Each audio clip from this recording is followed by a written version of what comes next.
Six signings in so far, and we can almost certainly expect some more departures. But how does Arsenal's summer transfer window so far rank against those of our biggest rivals? We'll explore that and loads more on this episode of the Chronicles of a Gooner podcast. Let's get into it. Hey, everybody, how are we doing? Welcome back to another episode of the Chronicles of a Gooner podcast with me, your host, Harry Symeou. We're going to do something a little bit different today. We're going to rank Arsenal's transfer window with those of our biggest rivals. Now, let me set out the rules. Let me set out the criteria. Let me explain to you how I've come to these conclusions, which I'm going to share with you over the course of the podcast. And let me put a few disclaimers out there, right? So, first of all, this is based on the business done so far at the time of recording. So, at 10 a.m. on Wednesday, the 6th of August, Arsenal are hoping, we are hoping, to go and get Eberechi Eze, which will change the outlook, I believe, on our summer transfer window. It will just add a little bit of shine and a little bit of gloss to it.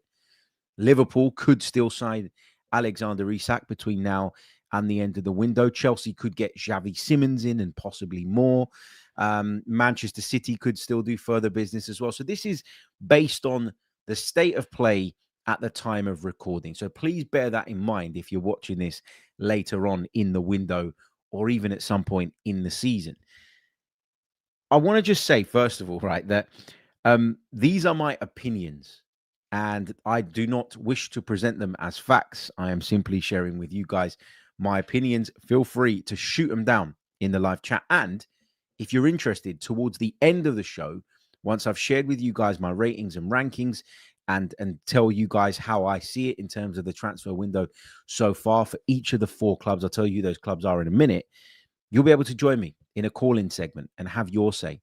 Tear me apart on what I've said. I mean, you can agree with me if you want, but it's not quite as fun, is it? So let's get into it, right? This is based on the here and now. It's based on my opinions and nothing else. Winning transfer windows doesn't necessarily mean that you win titles. I've got to make that point. It's very, very important.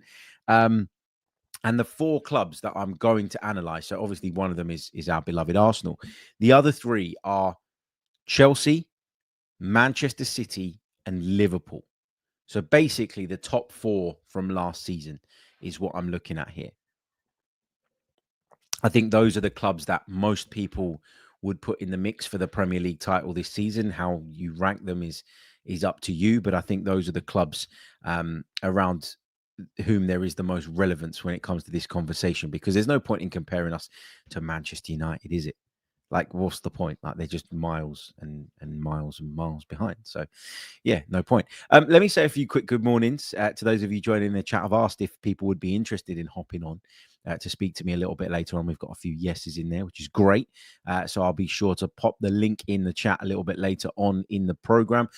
John Daly says, who's coming to the Emirates today? Yeah, absolutely buzzing to get down there today for the pre-season friendly against Villarreal. I never thought I'd ever say buzzing for the pre-season friendly, but when you've missed the Arsenal the way that I have, when you've missed going to Emirates Stadium the way that I have, and when your kids are constantly arguing because they're at home and it's the summer holidays, believe me, you want to get out the house. And going down to the Emirates tonight will give me that opportunity. John says his son's been dressed in a full kit since 8 a.m. Brilliant to see. Antonio says, comparison is the thief of joy. I like that because it rings true in a lot of ways. And I do think that, you know, I guess what's prompted me to do this episode and to go down this road in terms of content is that whenever I talk about Arsenal's transfer window, people often say to me, well, but look at what Liverpool are doing. Look at what Man City are doing. Look at what Chelsea are doing. So you might feel that your window in isolation actually represents quite a good one. But does it matter to you what those other clubs are doing? Well, it does to a degree and to a point, because those are the clubs that we're competing with. But as I say, winning a transfer window doesn't mean you're going to win the league. It doesn't mean you're the best team.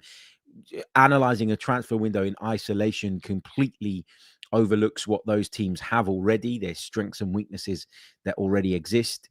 There's a situation like ours where you look back at last season and you say a lot of the reason why we weren't where we were was because when we weren't where we should have been, I beg your pardon, was because the squad was really struggling to cope with the vast amount of injuries that we suffered. Now, that doesn't mean that going into the new season, you've got to write all those players off. No, you've got to factor in that a lot of those guys will be coming back, will hopefully be in better form in some cases, etc., etc. But I do think I do think that it's good to just have a look around at what's going on. Not because it's going to make me go crazy about what our transfer window looks like, or massively change my opinion or outlook on Arsenal's window, but because it's the right thing to do, because the level of competition, I think, is so high. Again, it should form part of your opinion, but not be the be all and end all. And look, we're going to start with our beloved Arsenal. Let's have a look into Arsenal's window in a little bit more depth, in a little bit more detail. Right, there are 5 bits of criteria that I've listed for each club, and I'm going to give each club a score out of 10 in each one of those 5 sort of metrics. Therefore, the maximum amount of points you can get in terms of your transfer window ranking is 50. Okay, so there's 5 points that we're looking at. You can rate them out of 10 in each of those 5 points, which means the maximum you can get is 50 out of 50. Let's start with Arsenal. So let's go with criteria number 1. Have they addressed their needs? And this is based on what I believed these clubs' needs were going into the summer, not what I think their needs are now. Okay, so this is based on what, if you'd have asked me at the start of the summer, what do I think Arsenal need to do? These are the positions that I would have looked at. These are the positions that I would have been talking about. Obviously, we needed another goalkeeper because we lost Neto.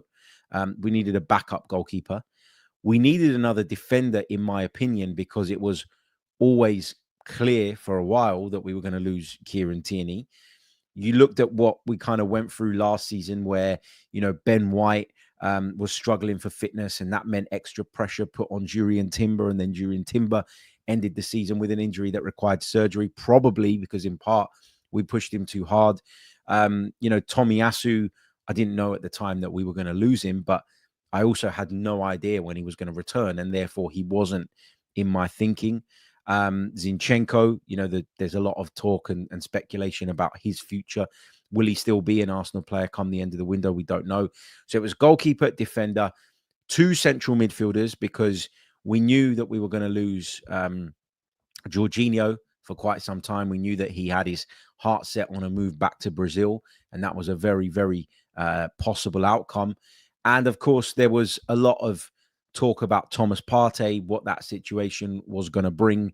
Would he be given a contract extension, or would he be allowed to leave? So we could have filled one of those central midfield positions had things been different with Thomas Partey, in which case I'd have only been talking about one midfielder. But obviously, we're not going to get into it again. We know what's happened there. We understand why, in the end, he's not an Arsenal player. And yeah, let's park that for a second. 2 central midfielders is what we needed. We all agreed that we needed a striker. No question about that. For a long, long time, it's been talked about as the missing piece for Mikel Arteta's side. Who was that striker going to be? That was the big debate. That was the big question. But we all agreed that we needed one. And then on the left wing, I'd argue that a lot of us towards the back end of last season felt that we could really do with an upgrade in that position. So 1, 2, 3, 4, 5, 6 signings were required. Arsenal, for me, have addressed all of those positions bar 1. So 5 out of 6 in terms of addressing the needs.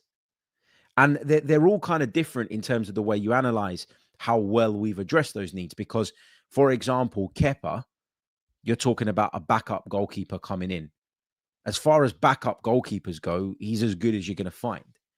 In the defense, I think we were all pretty confident and comfortable that whatever defender we brought in was going to be a squad player rather than a starter. And so we've brought in Cristhian Mosquera, and that's absolutely fine. In central midfield, we needed to bring in at least one starter, and we've done that with Martin Zubimendi. One backup, we've done that with Cristhian Norgaard.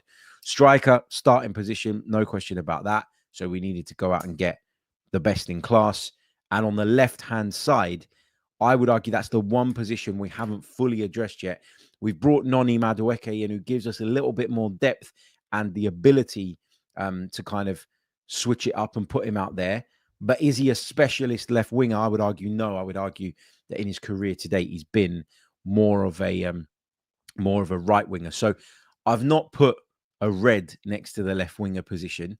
I've put a sort of amber color because I think we've kind of half addressed it. And it could turn out that Noni Madueke takes on, I beg your pardon, that role on the left and does it really, really well. In which case you can change the amber to green. But at this stage, I'm still on the fence about that.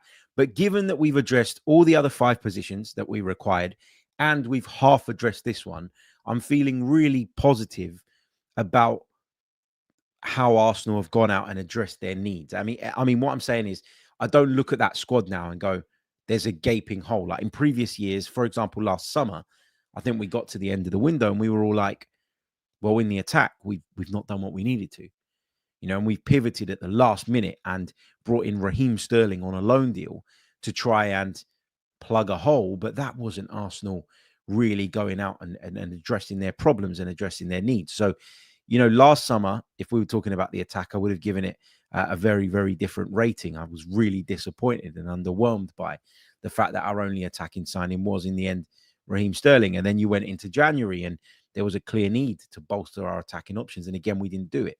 So, my sort of feeling around this, I'm trying not to allow it to be influenced by what's happened in the past. But there is a tiny part of me that thinks that, okay, we've addressed most of our needs. You could argue all of our needs if you think that Madueke can play on that left-hand side and will do that regularly. I don't want to give it a 10 out of 10 in terms of addressing our needs just because I'm unsure about that left wing position. But when you think about how well we've addressed the other positions, as I say, best backup goalkeeper we probably could have got. And you look at the other signings we've made, I think it's fair to give Arsenal, in terms of addressing their really core and key needs, a 9 out of 10 in that particular department. If we move on to the second metric, which is quality of signings, I think in terms of the players that we've gone out to bring in as starters, and in that category, I put Viktor Gyökeres and Martin Zubimendi. I think those 2 players are as good as we could have possibly signed in those positions. I'd imagine there'll be some pushback from some of you guys in the chat, because there'll be some of you that say, well, we could have gone and got Alexander Isak because he's clearly open to leaving Newcastle United. I would argue that Alexander Isak only wants Liverpool, okay? Because for a long time, there's been a rumoured interest from Arsenal, okay? Arsenal will have no doubt at some point engaged in some kind of talks, even if informal, with Newcastle United to try and figure out whether or not the player was for sale. If they didn't get any joy there, they probably would have gone around the back and spoken to someone in Alexander Isak's camp, maybe via an intermediary, to understand from their point of view whether there was a chance of Arsenal getting him out the door and bringing him to the football club. They clearly did that and didn't get anywhere, and therefore felt the deal was impossible and therefore had to move on to another target. So I don't necessarily blame Arsenal for that. But the only time we ever really got wind of somebody like Alexander Isak going, no, I actually do want out of here, was once Liverpool made that approach, which suggests to me that Liverpool was the only club that he wanted to join, or was the club that he had his heart set on moving to. So that's where I'm at on that one. So Gyökeres and Zubimendi, as good as we could have signed in those positions. Norgaard and Kepa are probably as good a backups as you could have signed in those 2 positions. So backup central midfield and backup goalkeeper. When it comes to Noni Madueke, the jury's out for me.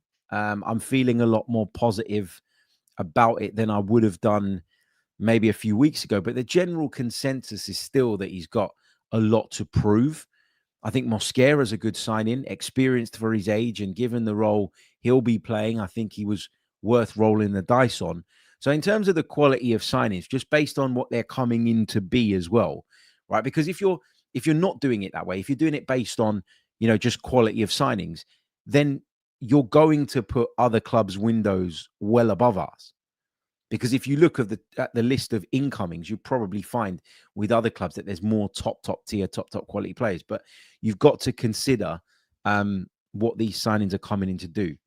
And it's difficult to sign top tier players to come in as backups, because a lot of those players want some sort of guarantee around game time and want to have an understanding and feel comfortable in their roles that they're coming in to take on. So for me, quality of signings, as I say, when it comes to the starters, I think we've done as well as we possibly could.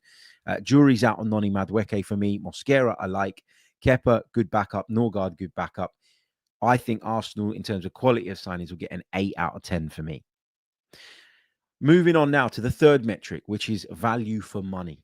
I think we got great prices for Viktor Gyökeres, for Martin Zubimendi, for Cristhian Norgaard, for Kepa Arrizabalaga, and for Cristhian Mosquera. But in my view, we have slightly overpaid for Noni Madueke. Now, a lot of people would argue against that and say, well, yeah, but if you look at what Elanga went for, or you look at what Brian Mbeumo's gone for, or some of the other wide players that have moved in this summer window, actually, £52 million doesn't feel crazy for Noni Madueke, but these are my opinions. I'm sharing with you guys my opinions. And my opinion is that we probably spent a little bit too much money on Noni Madueke. I'm hoping that he proves us all wrong. I'm hoping that he justifies that cost and comes in and really performs and clicks at Arsenal and shows what he's capable of. Because I do think deep down in there, there's a fantastic player. So let's see how that's going to go. But in terms of value for money, I'll give Arsenal a 9 out of 10. A 9 out of 10 in value for money, because for most of those deals, in fact, 5 of the 6, I'm looking at it and going, that's a really, really good price. And we've got those deals done on our terms. The next metric is sales. And unfortunately, Arsenal fall down here. Marquinhos for 3 million euros-ish and Nuno Tavares for 5 million euros-ish. They're the only 2 players that we've brought any money in for during this window so far. We've lost Jorginho, Partey, Tomiyasu, Tierney, all on free transfers. Neto and Sterling have left to return to their parent clubs. Now, at the time of recording this, Arsenal are in negotiations for a deal that would take Fabio Vieira over to Germany. There is interest in Reiss Nelson, Alexander Zinchenko. But as I said right at the top, we're only judging this and basing this on what we've done so far. And when it comes to sales, I can't give Arsenal anything more than a 4 out of 10. I even thought about giving them a 3 out of 10. We're nowhere near the level of some of our peers in terms of the way we're able to kind of maintain the value of certain players and then move them on and allow that to keep the machine turning, if you like. It feels like we always have to find money for transfers every summer from other sources rather than our ability to sell. So 4 out of 10 in terms of the sales at best. And that's what I've given us. And then on to the 5th and final metric, which is excitement levels. How do you feel as a fan about the business that your club has done? I think the buzz around the centre forward signing has been amazing. A player that so many of us were calling for. He was the preference as well for a lot of Arsenal supporters. I know there are a lot of people out there that wanted Benjamin Sesko. He's Man United bound at the time of recording, but I think this was the right option to go for. So I'm excited. I'm buzzing about that. Martin Zubimendi, I mean, a top central midfielder for me, and probably as good as we could have hoped for. And I think we've added some really, really good depth to the group as well. I think for me, the excitement going into the new season comes from the hope that a lot of our key players are going to stay fit and with a functioning centre forward, with a slightly more creative number 6, and maybe with Madueke's unpredictability, Arsenal are going to be up there again. We should be up there again. Anything less than that will be seen as a major failure for sure. But there's still something missing for me. There's still a little something, and I can't quite put my finger on what it is. I feel like we just need a little bit more flair, a little bit more creative spark, a little bit more of that unpredictability that I keep talking about. And therefore, my excitement levels out of 10 going into the new season, based on the business we've done, are at 7 out of 10. I can't bring myself to push it any higher than that. So 7 out of 10, which means Arsenal's total score for me is 37 out of 50. That's 37 out of 50. Do you understand how I've done it? Just for clarity, 5 metrics, because we're going into the other teams now. And we're not going to spend as much time on each of those clubs, by the way. It is an Arsenal podcast, but I just wanted to demonstrate the sort of metrics that I've sort of gone with. So number one is addressing the needs that we had going into the summer. Number two is the quality of the signings. Number three is the value for money. Number four is the sales. And number five is the excitement levels. So when it comes to Arsenal, 37 out of 50. If we signed Eberechi Eze, the excitement levels for me would probably go up to about 9 out of 10. The quality of signings probably goes up to 9 out of 10 as well. And addressing their needs probably goes to 10 out of 10, in which case Arsenal rank a lot higher. So, there is a potential for Arsenal to really improve their score in my mind, but that's got to happen before we can sort of start getting too carried away. So 37 out of 50 is my score for the Arsenal. Right, let's move on to Chelsea. Okay. Chelsea, going into the summer, what did I think their needs were? Well, I would have said to you that they needed a goalkeeper. I don't think they've got a good enough goalkeeper to compete at the highest level. I'd have told you that they need a centre-back, a top quality centre-back, not another prospect, not another sort of player that they hope in 3-4 years' time could be great, or that they're going to flip in 12 months' time for a profit of 7 or 8 million quid. No, a top centre-half. I would have probably said that they needed a left winger, and I would have said that they needed an out-and-out centre-forward. Nicholas Jackson's future at the time of recording this is up in the air, but I don't think he's top tier. And so I think that's what Chelsea needed. In terms of whether they've addressed those needs, I'm going to give them a 5 out of 10. They still don't have a goalkeeper. They still don't have a top centre-half in my mind. They've brought Yorel Hato in, who I think is probably going to be used as a left-back first and foremost. In terms of the left wing, yep, they've brought in Jamie Gittins, which I think is a signing that a lot of them are very, very excited about. And they still, for me, haven't got a top striker. They've got Delap in, they've got João Pedro in, but these are very, very Chelsea signings at the moment. Players with potentially really high upsides, but that are not in that top category for me. I thought that Chelsea might, and I know it kind of falls outside of the way they like to do business, generally speaking, under this ownership, but I thought they might be in the mix for an Osimhen or maybe someone like that. So in terms of addressing their really core needs, I think they've brought in some decent players at some really good prices, and we'll get onto that in a bit. But I don't think they've gone all the way in terms of addressing what their maybe shortcomings were last season. So in that instance, I'm going to give them a 5 out of 10. Quality of signings, I'm going to be, maybe I'm being a little bit too harsh here, but I'm going to give them their flowers in some other metrics. But quality of signings, I mean, for me, 6 out of 10. And people might say that's harsh. João Pedro and Delap, potential, yes, but not sure if either of those two are elite level. I know people got carried away with what João Pedro done in the Club World Cup. He's always been a bit of a penalty merchant for me. When you look at his numbers during his time at Watford and at Brighton, there was always a feeling that those numbers would really drop off significantly if you took penalties away from him. I don't think he's going to get penalties at Chelsea.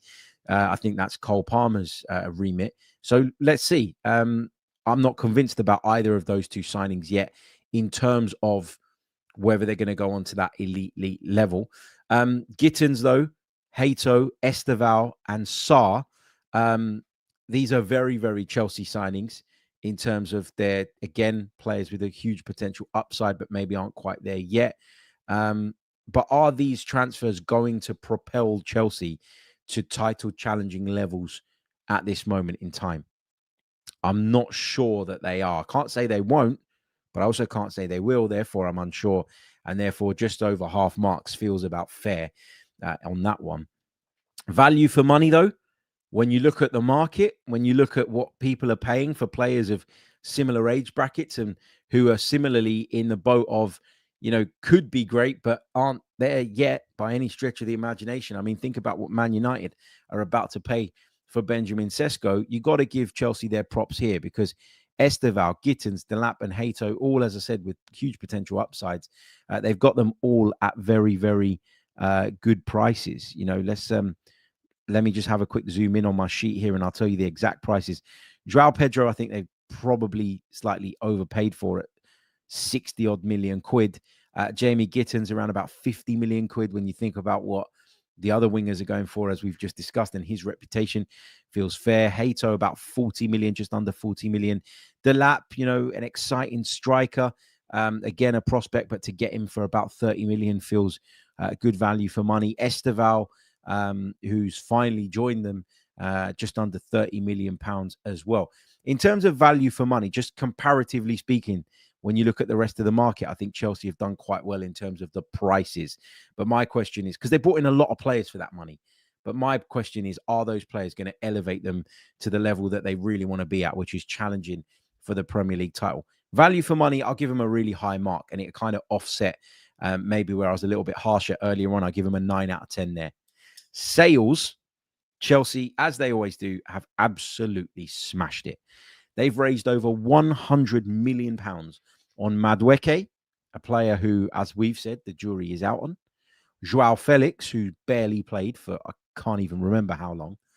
And Petrovic, who was their backup goalkeeper. They've had a blinder when it comes to sales. Chelsea always do. And that's in part, as we discussed on yesterday's pod, because they do this thing where they spread their bets across multiple players and multiple young players. And if 2 of them come good, then that can lead to them generating, great money in terms of sales, and their business model works in that sense. I think you've got to give them 10 out of 10 when it comes to sales. They've done brilliantly there. Excitement levels, which is the final metric, I'm going to say they fall down a little bit here, because I'm going to say it's about 7 out of 10 in terms of the way I view it. The excitement exists because they've brought some of the brightest talents around. But reality tells us, and history tells us, that not all of those guys are going to make it, and not all of them are going to hit the heights that Chelsea are hoping for. So I don't want to play it down too much, but they're not sure things, these signings. So I think a 7 out of 10 in that department is about right, which means Chelsea's total score is 37 out of 50, just like ours. And that's largely based on they've done really well in terms of sales. They haven't overpaid dramatically for any of the players that they've signed. But they do fall down in terms of, quality and readiness to sort of help now. And they fall down for me, mainly because they haven't addressed all those key needs that they had going into the summer, in my opinion. They still might, but they haven't done it at the time of recording. Lots of comments coming through, lots of questions coming through on this live episode of the Chronicles of a Gooner podcast. We will, don't worry, we will give you guys the opportunity to have your say a little bit later on in the pod. Let me just rattle through Manchester City and Liverpool, and then I will open up the phone lines for those of you that want to join me. I'd love to hear from you guys. You can make notes of what you think I've got horribly wrong. Come on and pull me apart. That's what I want. I'm really looking forward to the debate, and I'd love to hear from you guys as well. Okay, let's move on to Manchester City, shall we? So if you'd have asked me at the start of the summer what I thought Manchester City would have need, I would have told you right back, left back, central midfield, and attacking midfield. Now, it's a little bit of an interesting one with City, because they actually began their rebuild, regeneration, whatever you want to call it, back in January when they brought in Marmoush, Gonzalez, Kusanov, Reese, etc., etc. So, that has to be factored in here to a point and to a degree. But you look at what they've done just in this window alone. Right back, they haven't got yet. That's where they fall down a bit for me. Left back, they've brought Ryan Ait-Nouri in. I think he's a really good player. They've managed to bring in Shirky, Nipan, and Reinders to cover those 2 midfield positions that I've mentioned. And yeah, so they're in great shape. In terms of addressing those needs, 7 out of 10. And I can't give it a little bit more. I can't give it any more, I beg your pardon, than 7 out of 10, because they've still got the biggest need that I felt they had going into the summer unaddressed, which is right back. They can't be playing Mateus Nunes at right back again. They just can't. And obviously they've lost Kyle Walker, and they haven't replaced him properly, I would argue, at this stage. So I think they've made some good signings. There's just the 1 out of the 4 positions that they haven't addressed yet. 7 out of 10 for me in that department. Quality of signings, I think City have done brilliantly here. I'm going to give them an 8 out of 10 like us, because I think if you look at who they've brought in, Reinders has been fantastic. A huge favorite of mine. Shirky is undoubtedly talented. And I feel like City have sort of rolled the dice a little bit there, but knowing that Reinders is coming in as much of a sure thing as you can be, I think they were probably willing to take that bet. They've also brought Nipan in, who we were talking a lot about from an Arsenal perspective, a very highly rated youngster. The Trafford signing, I have to say, surprised me a little bit. But everybody says that he's a really good goalkeeper, that he's a really good prospect, and that he will develop into one of the best goalkeepers if given the opportunity. And working under elite coach, he's said to be pretty good with his feet as well, which means he's a good fit for Manchester City. So I'm going to give them an 8 out of 10 in terms of the quality of their signings. Value for money, again, I'll give them an 8 out of 10 there because I think they've done really well. Probably overpaid a little bit for Trafford, but have struck brilliant deals for all the others. Reinders is great value for me. And Shirky was Manchester City essentially taking advantage of Lyon's poor financial situation. 8 out of 10 there. When it comes to sales, they've raised 33 million euros in the sales of Couto and Peroni. Obviously, they've lost KDB on a free. Walker joined Burnley. That was an undisclosed fee, I think. I'm not sure about the price there because I couldn't find any information online about that with specifics. So, yeah, sales to raise 33 million euros, 30 million pounds or so from players that, you aren't using essentially is pretty good going. So sales, I give them a 7 out of 10. Excitement levels, if I was a City fan, I'd be buzzing. It went a little bit stale, a season or so ago. They refreshed things with some good additions in January, and now they've added even more talent, more flair, more attacking prowess to the lineup. And that is what, as a football fan, excites me. So their total score is 38 out of 10. They get an 8 out of 10 on excitement levels. That takes their score to 38 out of 10. So at the moment, I've got Arsenal and Chelsea both on 37 out of 50 in terms of their total scores. And I've got Man City just ahead of them on 38 out of 10. So that's where I'm at. Let's move on now to the reigning champions, Liverpool. In the meantime, I'm going to drop that link into the live chat for those of you that want to come on and essentially pull my ratings apart. The link is in the live chat right now. I'm just going to pin it to the top of the chat so that it's easy for you guys to identify. We'll take your calls on a first come, first served basis.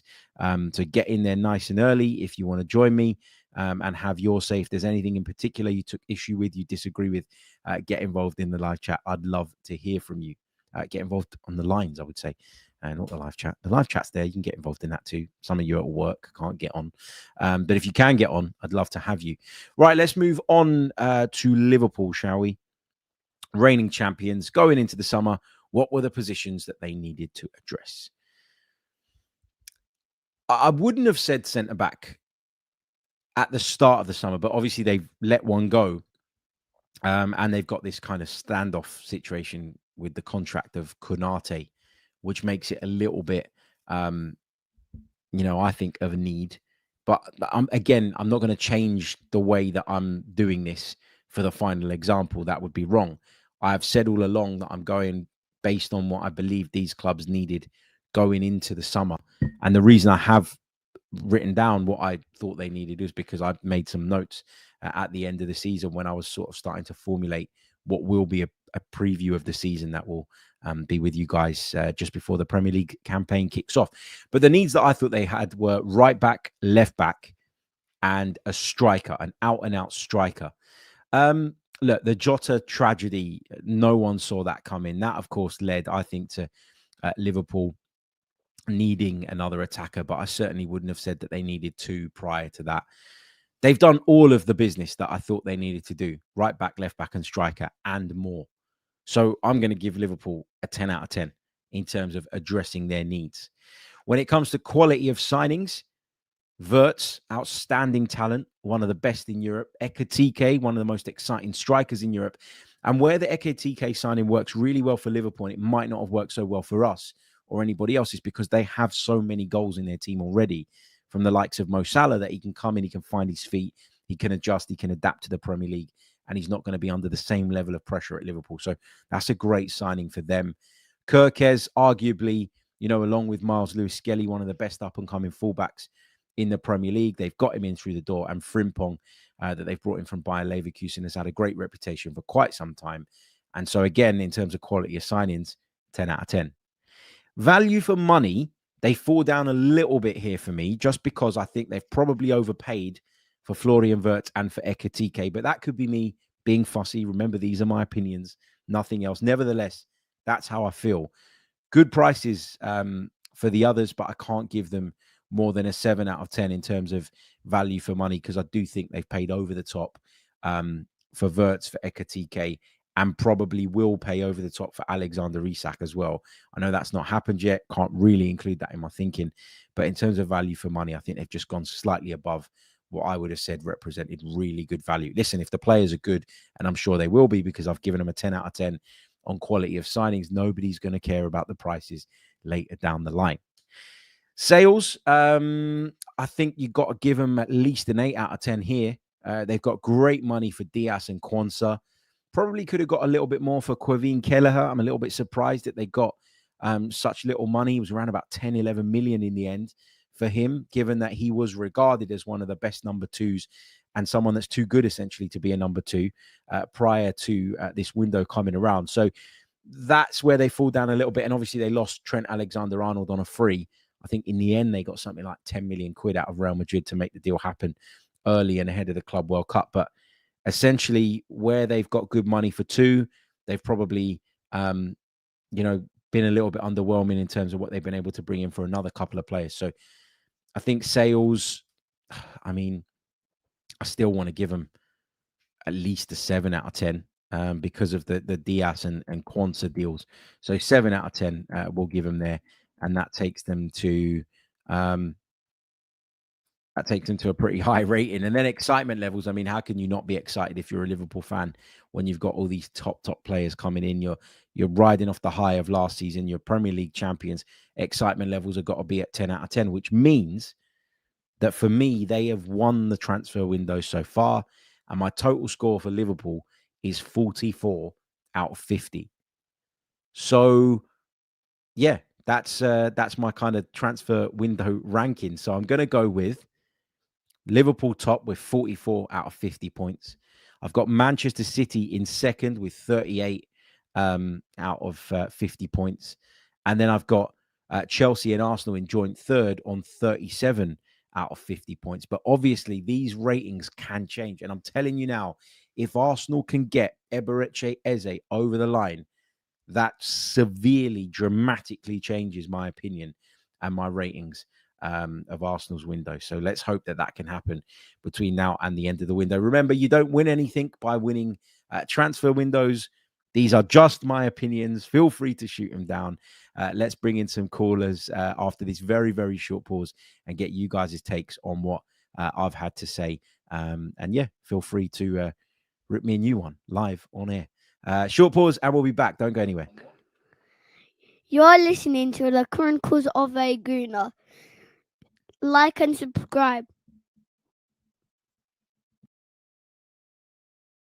That's right. You're listening to the Chronicles of a Gooner. Like and subscribe. Right, let's bring in some callers. Let's bring in our good friend, regular listener, Android Mafia is with us. Hey, mate, how you doing? Welcome to the show.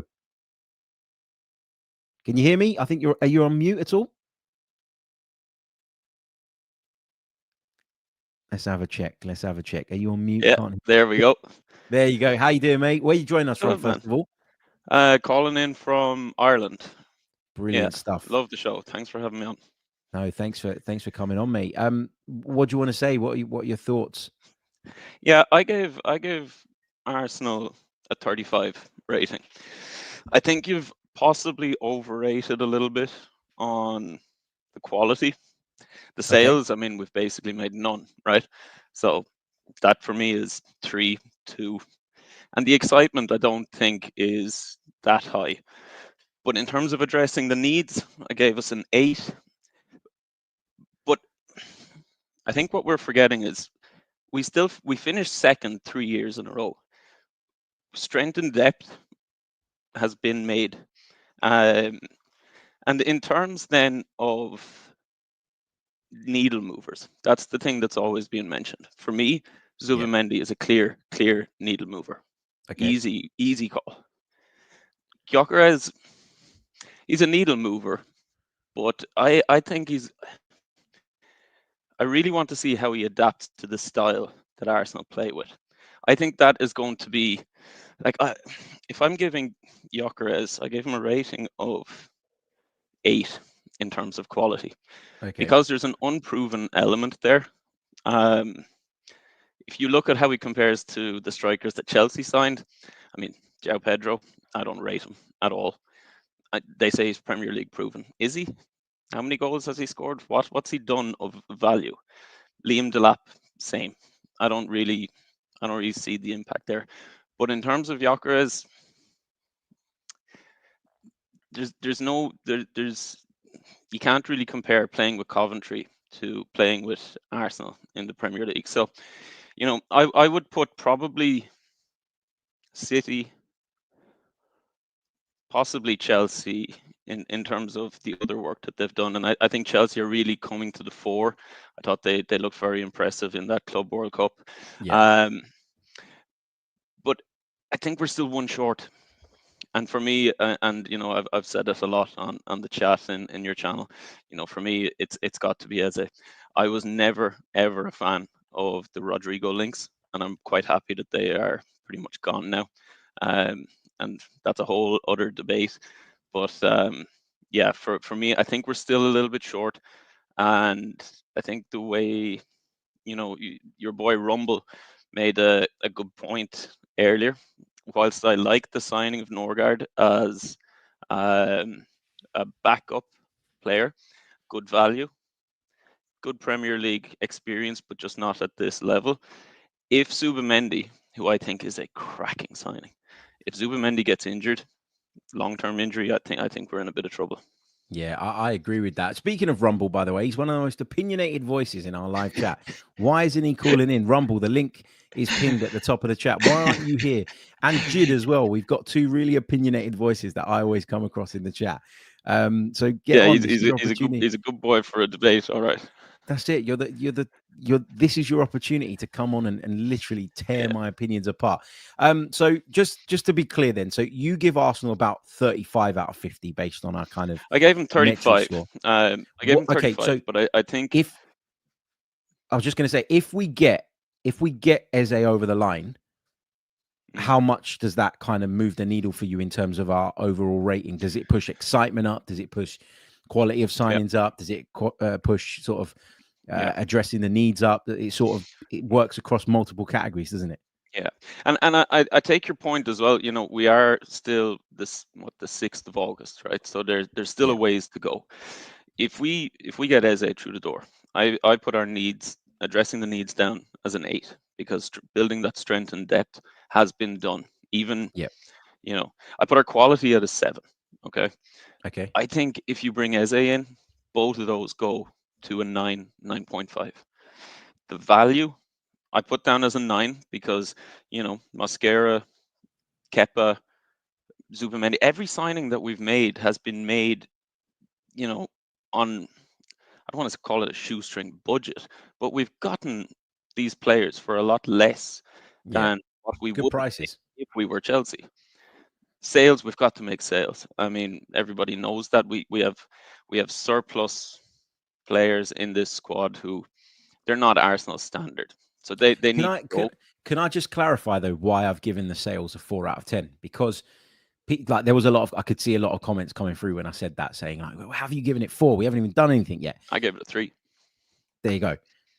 I think the reason I've not been as harsh as other people is because I don't see where the sales are going to come from. Yeah, or recouping any value. Yeah, exactly. Like I can't sit there and say Andrea Berta's crap at negotiating when I can't see a single player in that group of players that we're talking about. Yeah. That if I were a rival you got to remember though, Harry, sales weren't the first priority. Yeah, of course. Procurement was, and contracts, and then the rest. So I mean, the time for sales will come, but we're not going to get much money for the likes of Sambi. I mean, Exactly. I see nothing there. Fabio Vieira, same. Zinni, these guys are not going to generate any money. And there's Yeah. a lot of people saying, right, let's sell Martinelli for 70 million. I don't want to sell Martinelli for 70 million. I would rather sell Trossard for 15. But if we were to do that, I don't want to see Eze playing on the left. I think that still leaves us short on the left Yeah. regardless.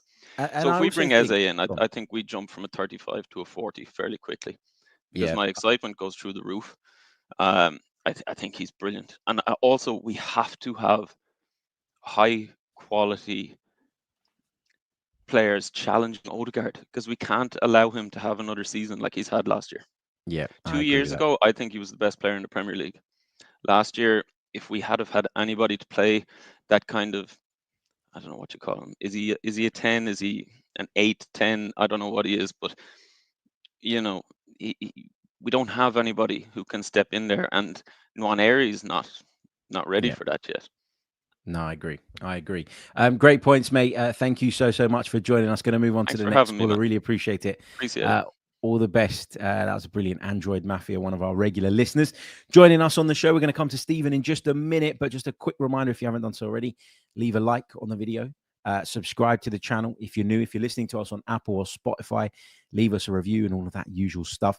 And if you want to join the show between now and the end, and there isn't a great deal of time to go, but I'll take a few more calls if you guys are ready to hop on.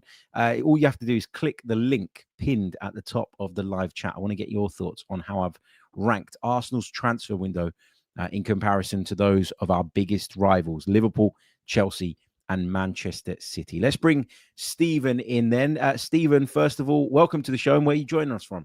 Thanks, Harry. Joining you from Bedford, England. So yeah, just a local boy, I'm afraid. Not far. I was in Bedfordshire last weekend, was it, or the weekend before? I had the misfortune of being sent to Luton Town against Tottenham, which was just the worst game of football I think I've ever seen in my life. But anyway, Stephen, what do you want to say, mate? How are you feeling about this, and what's your thoughts on the exercise that we've done this morning? Yeah, I've quite enjoyed it. I've found myself rather annoyingly agreeing with most of what you had to say, although I think that there seems to be quite a detachment between the sales of the players we have going out versus the players we have coming in. I actually think they're slightly more correlated than perhaps people give them credit for. For example, there's been a lot of comparison, obviously, between the windows that Arsenal and Liverpool have had, and you correctly rated Liverpool's outgoings as being exceptional because they've got fantastic money for the players they've got going. But I think when you look at the players themselves that have left, they're players that they've obviously deemed surplus to requirements who, for whatever reason, haven't hit the mark. I've actually watched a lot of Liverpool last season. I'd agree that Nunes and Diaz are they're not what Liverpool need to go on and really challenge on all fronts. And so what they've chosen to do is to send them on, and then in the same window bring in players that I would argue elevate their level to a point where they probably can compete on all fronts. And so where the previous caller talked about players like Martinelli, for example, saying he wouldn't accept 70 million. This is probably an unpopular opinion, but I actually think he's the sort of player we maybe should be looking to move on. He's one of the very few players we have in our starting 11 who both has a relatively high market value, but who I think the majority of fan base would say has had one good season in 3, and in the last 2 seasons in particular, I don't think he's really been firing. And so if I put it this way, if we were to sell Martinelli for, let's say, £70 million, which I don't think would be beyond the realms of possibility, and then invested that money into, I still think we need a proper starting midfielder. I think the Eze talk is exciting, but I don't think he's not a specialist in any specific area apart from maybe a 10. But I'd argue that a left winger is arguably more important in our team than a 10 right now, in so much as just watching the preseason games so far, we're so heavily reliant on the right-hand side, even now, that if you had somebody on the opposite wing who carried even a threat level close to what Saka offers, I think it would free us up. And bringing up Gyökeres, I think, will help go through the middle. But I think we're overlooking the fact that left-hand side is still not firing, and I don't think Eze by himself solves that problem. Yeah, I don't disagree with that. I think that Eze coming in would give us greater quality, but doesn't necessarily address that specific need. But I just think the more quality players you have, the more chance you have of unlocking defenses and getting the outcomes and the results that you want. So that's kind of where I am coming from when I say Eze makes a big difference for me. Just circling back to the Martinelli point, though. Yeah, like I agree with you, right? If someone offered £70 million for Gabriel Martinelli, I would take it. Okay, everybody's got a price. It doesn't mean I don't like Gabriel Martinelli. It doesn't mean I can't see what he brings to the table, and I'm dismissing all the qualities that he has. I've actually been really lucky to interview him after a couple of games last season, and he's clearly so keen to impress at Arsenal. He loves being there. He really wants to make it work. And you can never fault his effort levels, right? You just can't. He's always there, giving it his absolute all and doing brilliantly in that sense. But my thing with the Martinelli conversation and why I've never really paid too much kind of credence to it over the course of the summer is I don't see who's going to pay £70 million for him outside of the Saudis. And if, the Saudis come in, there's a good chance that Martinelli don't want to go there, in which case there's no deal to be had anyway. I just feel like when we talk about Liverpool have sold, I think, Luis Diaz because there was an interest. And the part of the reason there's an interest is because Liverpool are the champions. Yeah. Liverpool had just signed Florian Wirtz. And it's no coincidence, by the way, that they signed Florian Wirtz. They take him away essentially from Bayern Munich. And then Bayern Munich are in the mix for someone to play from their left-hand side and go, well, if you're getting Wirtz, then you don't need Diaz. So let's come in for Diaz. Like, it's all linked. It's all a kind of a domino effect. I don't think the same level of interest exists in Martinelli because I think Martinelli's stock over the last couple of seasons has fallen rather than risen. Whereas for Diaz, I still think Diaz is a good player, by the way. And if I were Liverpool, I might have held on to him. But when that kind of money comes in, A, and B, when your stock is high, like it is if you just become a Premier League champion, then sometimes the right thing to do is to cash in.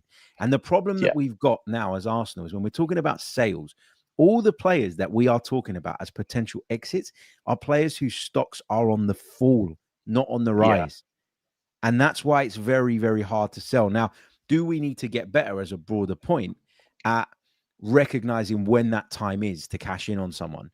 But then it's a hard balance to find because if you had sold Martinelli after he had that 15 league goal season, everybody would have gone, what are we doing?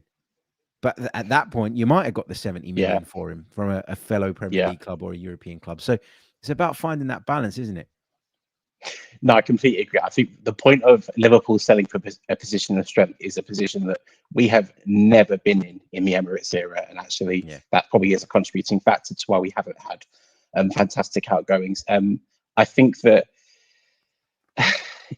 it's a frustration because it's such an obvious area that we need to improve on. The hope is, of course, with the other incomings that we have coming in, that will bridge the gap. I think one other thing just to say on the Liverpool comparison, I don't think there were many football fans across the Premier League, even arguably Liverpool fans, that expected them to do what they've done in this window in terms of not just the number of acquisitions, but the quality players they have brought in. I think it's taken everybody by surprise. And so by that logic alone, when you look at Arsenal's window and not just the numbers of players that we brought in, but the quality in each position, I actually think you've been slightly harsh in your rating of Arsenal's overall window.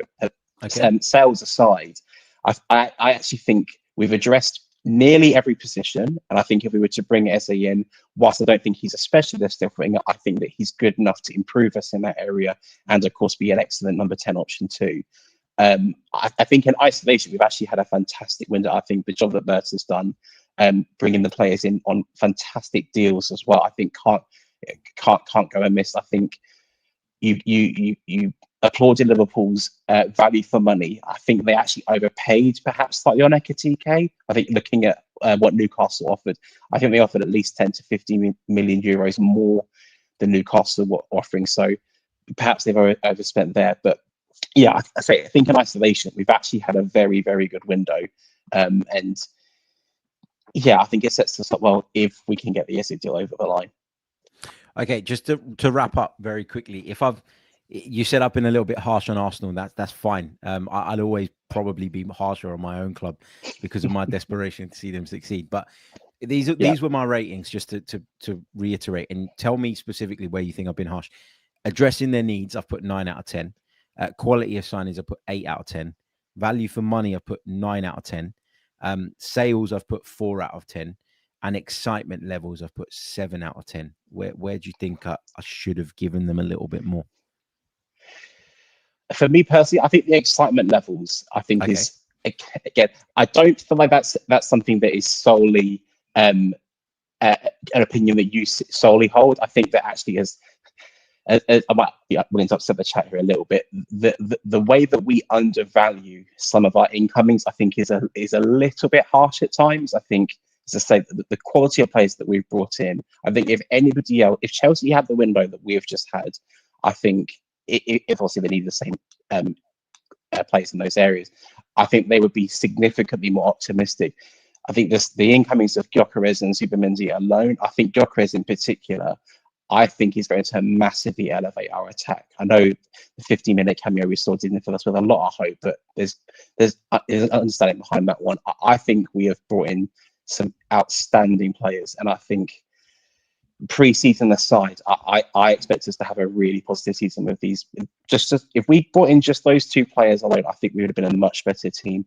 Filling out the rest of the squad as well, I think the players will be fitter and sharper for longer in the season, which will carry us through towards the end. I think, yeah, that's probably the one area that I think we maybe can afford to be a little bit more optimistic. Yeah, that's fair. I think my excitement levels point is largely because, as you mentioned, like we've been there, 3 times now, and I'm getting a little bit.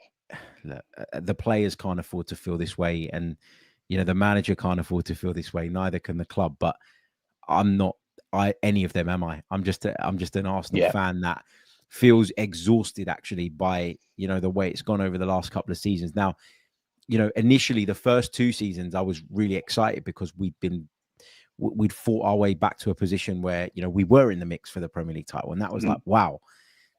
But there's a little bit of fatigue on my part. I think, I don't know if this is a relevant point, but I feel like my work has a bit to do with this as well. Sure. Whereby like it's the same kind of cycle now where it's like pre-season optimism, excitement at the start, a bit of a down period. Then we get to the point where, you're feeling good again, like we did in the latter stages of the Champions League last season. And then especially last season, just click of the finger, you go out to PSG and your season's done. And I found it really hard, Stephen, to like, to sit here and talk about Arsenal every single day and I know that sounds ridiculous because I'm very, very lucky in what I do, but there was a part of me that just found it draining, man. And when the season ended, honestly, I've never been so happy to see a season end. I just wanted 2-3 weeks of just downtime. So I think, I think that fatigue is probably more. I'm not saying I care more than anybody else. That's not what I'm saying. But I think because I have no escape from it, I think that fatigue is sort of weighing a little bit more on me maybe than it would on somebody else. But I don't know. Stephen, thank you so much, mate. Really, really appreciate having you on. Thank you. Pleasure. To Android Mafia as well, to everyone who's been involved in the live chat as well. We've run out of time, but we'll be back with another episode from the Emirates Stadium later today, where we'll be reacting to Arsenal's friendly against Villarreal. So I'll bring you some reaction to the match on the channel very shortly after the full-time whistle. And then we'll, of course, bring you a full episode on Thursday morning, where I'm going to be joined by the legend that is DG Deluded Gooner. As you know him on YouTube, he'll be with me to have a wider discussion around what we see on this Wednesday night. Thank you all so much. I'll see you all on the next one. Until then, take care of yourselves and have a wonderful day up the Arsenal. Goodbye.